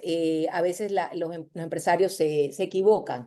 Entonces es muy importante estar acá, venir, visitar los supermercados, ver la competencia, ver cómo poder entrar y realmente a qué tipo de cadenas puedo yo abastecer, porque a veces también, como tú mencionabas, lo primero que se les viene a la mente a los exportadores es quiero llegar a Walmart, pero de pronto no tiene la capacidad para llegar a Walmart, entonces no es un producto para Walmart. No olvidarnos también del tema de e-commerce, que es un tema que está creciendo hartísimo en Estados Unidos y que también es una muy buena plataforma para los tipos de productos de nicho que normalmente son muchos de de las pymes de Ecuador exportan. Básicamente eso, agradecerles y saludarlos y ponernos a las órdenes siempre como oficina comercial acá. Pilar, muchas gracias. Gracias por tu saludo. Gracias.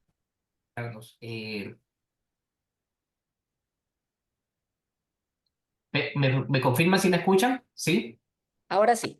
Ok, listo. Sí, se acabó la pila. Ok, te decía que muchas gracias por acompañarnos. Gracias a todos los panelistas. Y vamos a dar paso a un pequeño foro de preguntas. Tenemos aquí unas preguntas, ¿no? Nos dicen, por ejemplo, México se mantiene con el 0% para todos los productos en el sector alimentario.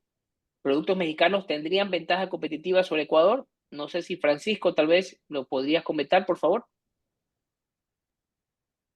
A ver, el caso de Canadá y México, como yo mencioné en mi exposición, se lo ha manejado de manera separada hasta donde yo entiendo. Ellos no son parte de esta medida de aranceles recíprocos. Y lo último que se logró negociar tanto con México como Canadá, con sus respectivas autoridades, era que quedaban exentuados por el momento, ojo, por el momento, todos los productos que están dentro del acuerdo de libre comercio vigente entre los tres países. Entonces, eso me llevaría a pensar que por el momento México estaría libre de esta medida. Ahora vuelvo a insistir, todo puede cambiar, particularmente para México, porque un poco el tema de México gira alrededor, por un lado, obviamente, el tema comercial y el hecho de que muchas empresas están básicamente instaladas en México para proveer desde México a los Estados Unidos. Y eso no les gusta al actual gobierno porque quisieran que muchas de esas empresas, como ejemplo la del sector automotor, regresen a los Estados Unidos. Entonces puede ser que cambie. Pero y de ahí está, lógicamente, como ustedes saben, el tema propiamente ya de la migración, al ser frontera y con la migración, la relación de la migración con el tema de las bandas criminales transnacionales, que muchas de esas son manejadas en gran parte desde México. Entonces yo no apostaría a que esto necesariamente sea a largo plazo. Eso es mi opinión. Una excepción, obviamente, eso sí, es el tema, vuelvo a insistir, del aluminio y el acero, donde México sí tiene industria en eso y exporta a los Estados Unidos y esa sí está bajo otro régimen aparte. Muy amable, gracias Francisco. Hay otra pregunta de Susan Rodríguez, dice, yo soy importadora de productos frescos en Estados Unidos y tengo dos preguntas para Francisco justamente. Para productos frescos, ¿cómo ves el panorama para el banano y el plátano? Y en tu opinión, ¿crees que como bloque Mercosur o los países de Latinoamérica harán un acercamiento de negociación con Estados Unidos? Excelentes preguntas. La primera, como ustedes saben, la gente que está en el negocio de banano, y aquí tenemos al ex director ejecutivo de la Asociación de Banaderos del Ecuador, conectado, entre otros, el banano entra sin pagar arancel, ¿no? Bajo nación más favorecida, entonces ahora cobra 10%. Ahora, en el mercado de Estados Unidos, la mayoría del banano que entra a los Estados Unidos proviene de exportadores o proveedores latinoamericanos. Entonces, yo no creo, francamente, que vaya a cambiar significativamente la competencia o las partes de mercado entre los diferentes proveedores. Se va a mantener más o menos igual y tampoco creo que vaya a haber una reducción, al menos mediano o largo plazo, de manera significativa de la demanda, porque el banano es un alimento de base, ¿no? Todo el mundo come banano y no es tan sencillo sustituirlo por una serie de razones. Entonces yo diría que de todos los productos, de los commodities agrícolas que exporta América Latina, este seguro es uno de los menos afectados, ¿no? Ahora vuelvo a insistir, habría que hacer el análisis case by case, como tú decías, Manuel. Por ejemplo, el tema del nicho del banano orgánico, obviamente es más costoso, con el 10% se vuelve aún más caro. Entonces ahí podría, por ejemplo, haber una reducción de consumo de banano orgánico, donde el Ecuador es uno de los más grandes proveedores, entre otros, hacia un banano común.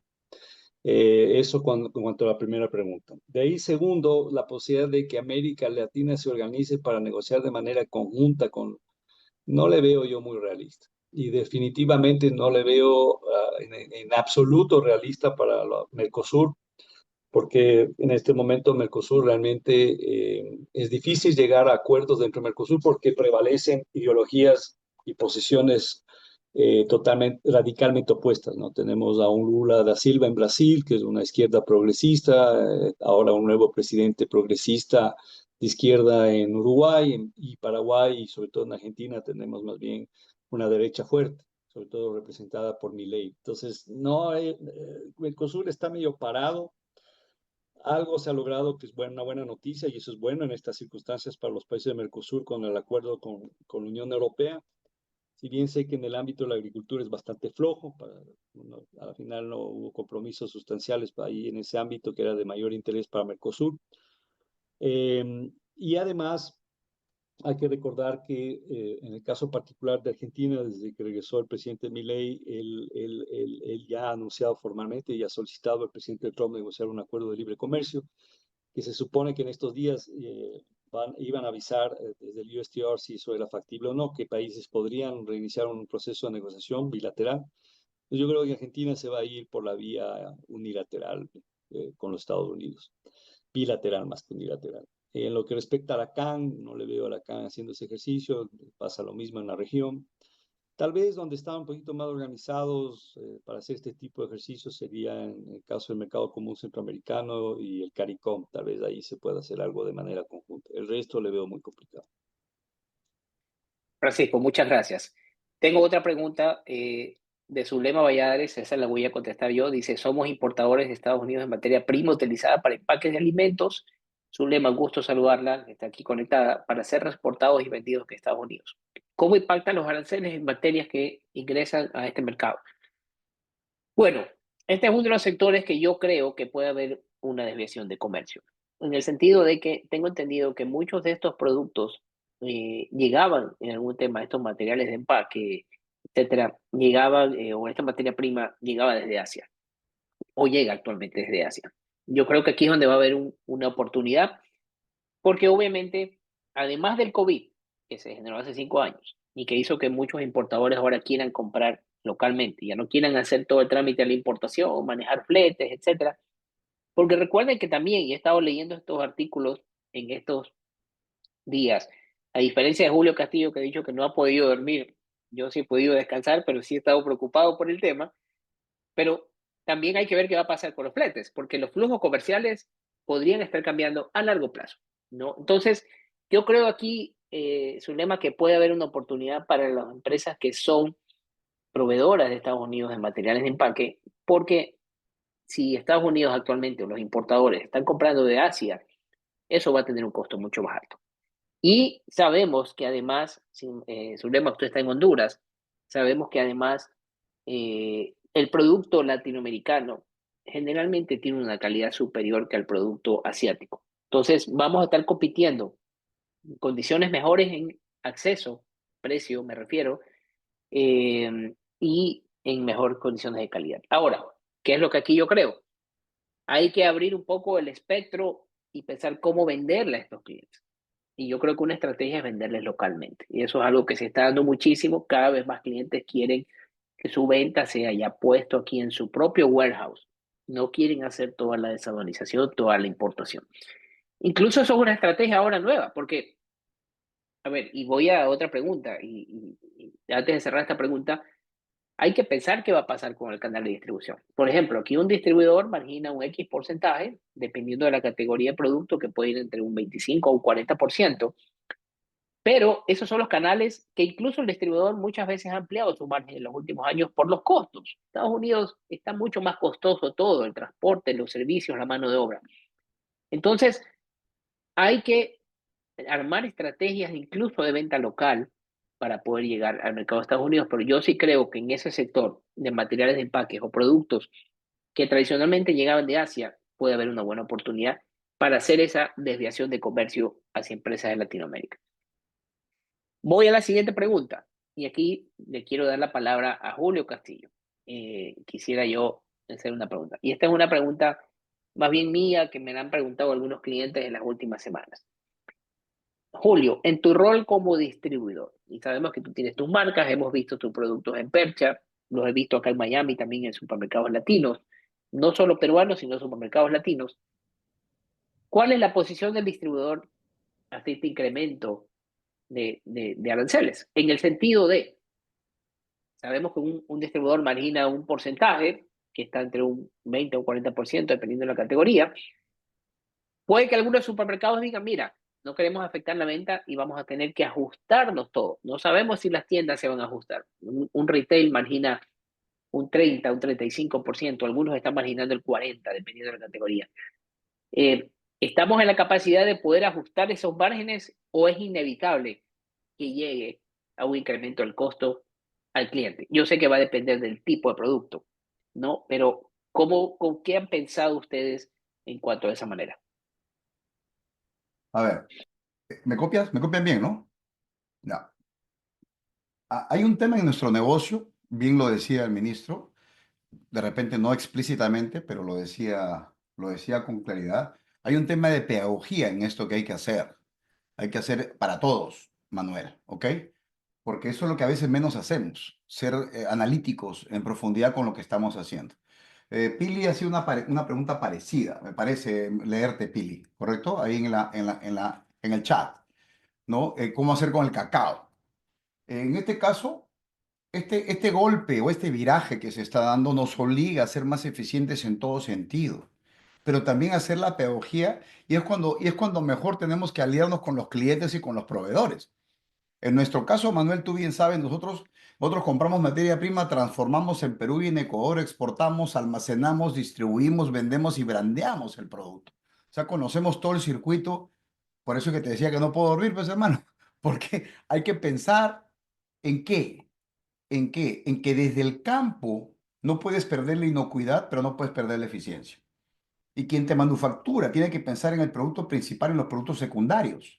¿Cuántos más productos sacas de esa misma materia prima? Y luego ver cómo acortas mano de obra. Y luego ver buscarte mejor transportista. Y ver que la naviera, o sea, la naviera te sube los precios como le da la gana, cuando le da la gana, son asquerosamente abusivos.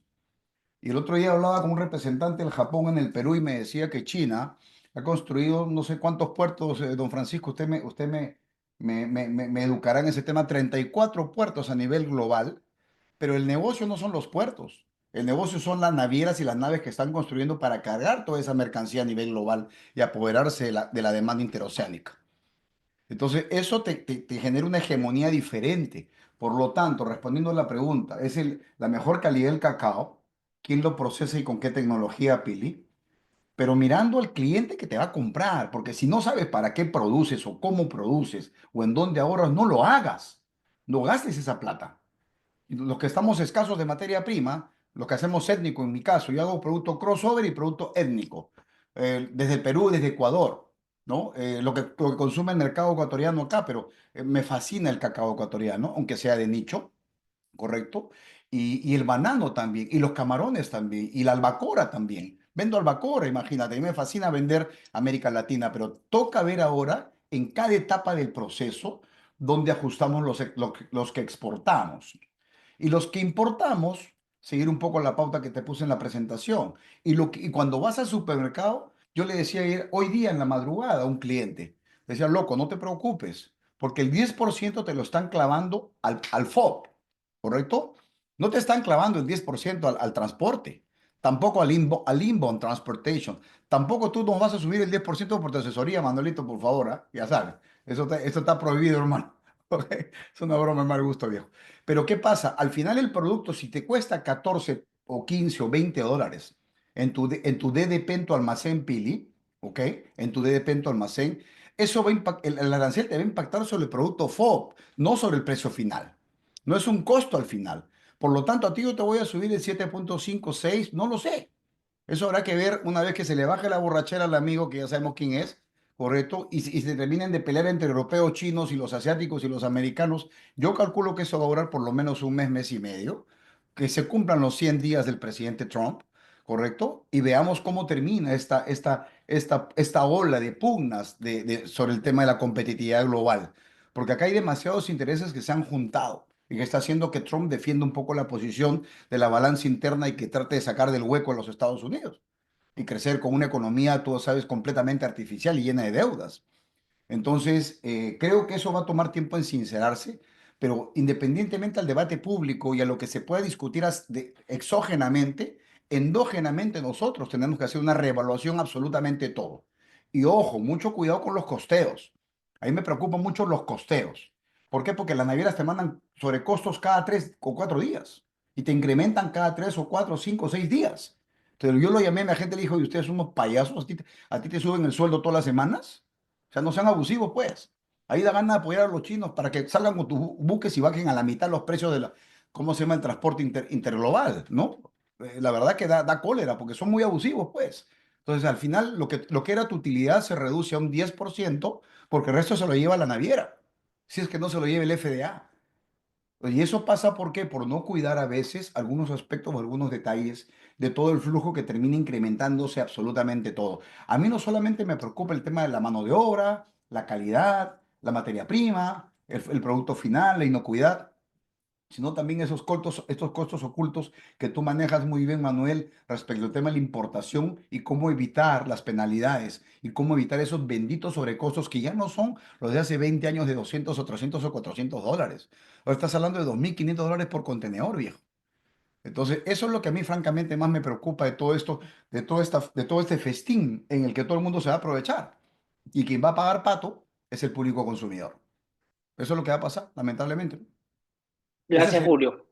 Muy claro y creo que está claro justamente que todo toca ajustar costos en toda la cadena y tratar de ser lo más eficiente, como mencionas, ¿no? Bueno, yo quiero solamente un par de temas más que los comentaron, una pregunta más ya por tiempo, ya prácticamente hora y media que estamos conectados, gracias a todos por su atención. Alguien justamente me preguntaba sobre el tema del café, ¿no? De café en grano. Yo creo, acuérdense que el café que llega a Estados Unidos principalmente llega de Colombia y de Brasil, ¿no? Llega a cafés especiales de Costa Rica, lleva cafés especiales de Ecuador, de Perú, pero en los grandes dominadores de mercado aquí es Colombia y Brasil y algo de café africano, ¿no? De una calidad probablemente diferente, pero un precio más bajo. Eh, Ese café africano que llegaba acá, que ahora va a tener un arancel más alto, más del 20-25%, ahora entonces, básicamente yo creo que vamos a ver una desviación de comercio hacia el producto específicamente brasileño y colombiano, que todos empezamos desde el 10, o el ecuatoriano, el peruano. Ahora, ¿qué es lo importante? Y esto lo vimos ayer justo con un cliente que estaba acá.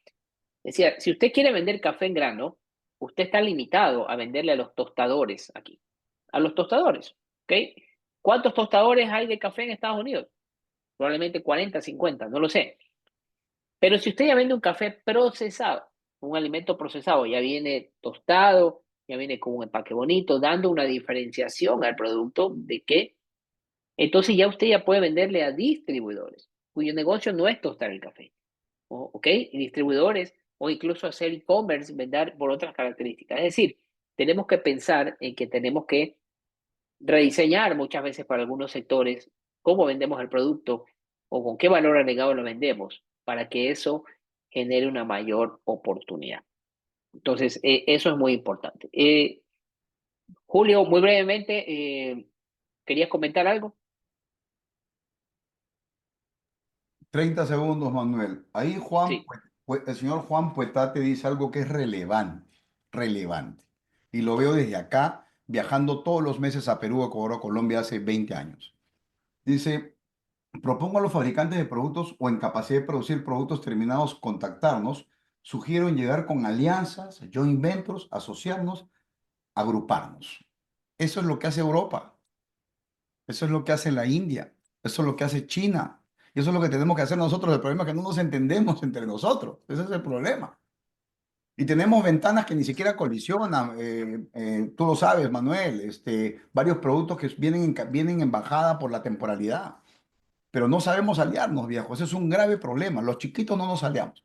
Y yo quería resaltar eso porque es importantísimo lo que le está diciendo, aunque suene demagógico, ¿no? Siempre la debilidad de América Latina va a ser nuestra falta de educación y nuestra falta de unión. Si eso lo trabajamos a nivel de política de Estado, cosa que se trata de hacer, yo lo vi en el evento al que me invitaste gentilmente en Quito, pero veo el mismo problema a nivel del Pacto Andino. Entonces yo creo que en Ecuador, que es un país dentro de todo, aunque no les parezca, un poco más integrado, tal vez no tan integrado como Colombia, pero más integrado tal vez que Perú, me duele decirlo, pero es la verdad, pueden hacer alianzas importantes y hacer cosas con menos dolor que hacerlas por separado. Eso creo que es importante lo que ha mencionado, solo quería no dejar de mencionarlo, Manuelito. ¿Ok?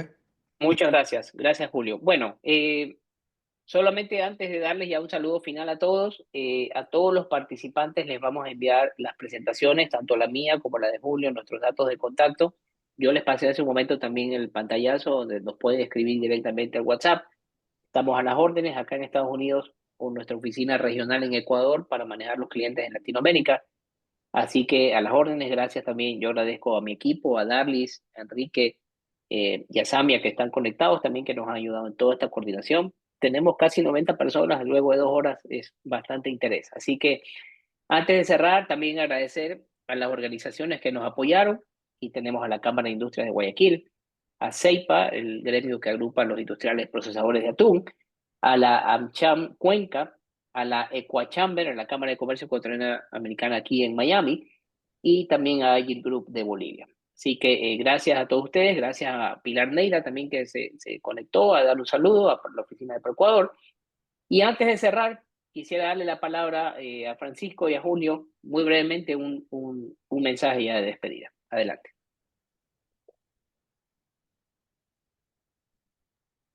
Bueno, si me permites a mí, tal vez, Adelante.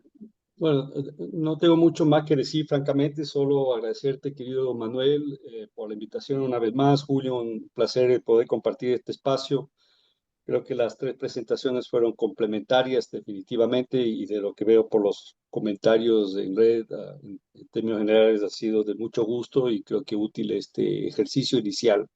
Mi recomendación, por la cercanía que tengo con Manuel, es aprovechen de que él está presente y conoce al detalle del mercado y tiene las conexiones para ayudarles justamente en esta época de una coyuntura compleja, ¿no? En la cual no sabemos a la final dónde terminará esto. Y bueno, para dejar un último mensaje optimista, positivo, recordarles lo que les dije en su momento, y lo saben ustedes muy bien: en tiempos de crisis se generan nuevas oportunidades, y de esto, si es que uno hace bien las cosas, habrán oportunidades. Al fin y al cabo, Estados Unidos, como el resto del mundo, lo que tiene que priorizar es el interés de los negocios, porque para eso es el objetivo, y habrá que hacer todo lo necesario para que los negocios continúen prosperando y el caso de América Latina y el Caribe sigan exportando al mercado norteamericano, que siempre seguirá siendo un mercado fundamental para nuestros países. Gracias de nuevo, Manuel. Francisco, muchas gracias y bienvenido. Esta es tu casa, cuando quieras nuevamente compartir con nosotros, con mucho gusto. Julio, por favor, adelante. Un placer conocerte, Francisco. Ha sido un placer conocerte y aprender de ti el día de hoy. Te felicito por tu rol en el Estado ecuatoriano. Y te felicito, Manuel, porque este foro, que es muy íntimo de empresarios que quieren leer, aprender, conocer, es lo que hay que cultivar en América Latina. Con todo el agrado del mundo, el tiempo que sea necesario para dar aportes, para que la gente encuentre luces, para cortar distancias y llegar más cerca a sus objetivos empresariales, en todo momento que lo necesites, Manuel. Una parte importante, tú has visto en mi perfil, me he pasado de mis 55 años, 30 años enseñando, o 20 años, 25 años enseñando, y la pedagogía es lo único que nos puede llevar a buen puerto cuando uno hace cuando uno enseña lo poco que sabe, con mucha propositividad y sobre todo con el cariño de que nosotros los latinoamericanos salgamos adelante porque somos muy capaces. Entonces, este evento es una muestra de eso, la predisposición de don Francisco, los consejos que nos da, y lo tuyo también es importante, hacer gratuito, y tienes un nivel de participación de más de 90 personas un día como hoy a las 10 de la mañana, hermano. Te felicito, hay que seguir con esto, la verdad. Cuenta con nosotros y saludos a todos. Gracias por su tiempo. Muchas gracias. Gracias, Julio y Francisco. Gracias a todos los participantes. Realmente ha sido un tema muy interesante que tuvimos que adaptarlo, porque les cuento que esto lo empezamos a difundir hace 2 semanas y vamos a hablar más sobre la estrategia para vender a Estados Unidos y las misiones empresariales, que no quiero que le quiten el ojo porque son eventos muy importantes, y lo adaptamos en vista a la necesidad de lo que está pasando actualmente. Así que gracias a ustedes, gracias nuevamente a las organizaciones que nos apoyaron, a CEIPA, Cámara de Industrias, Agile Group y a Ecuachamber y a AmCham Cuenca. Y gracias a mi equipo de trabajo que está aquí conectado, que hicieron esto posible. Gracias, buenas tardes a todos, buenos días, Buenas y que tardes. tengan una Gracias. excelente semana. Gracias. Gracias. Hasta luego. Gracias. Saludos a todos. Hasta luego. Hasta luego.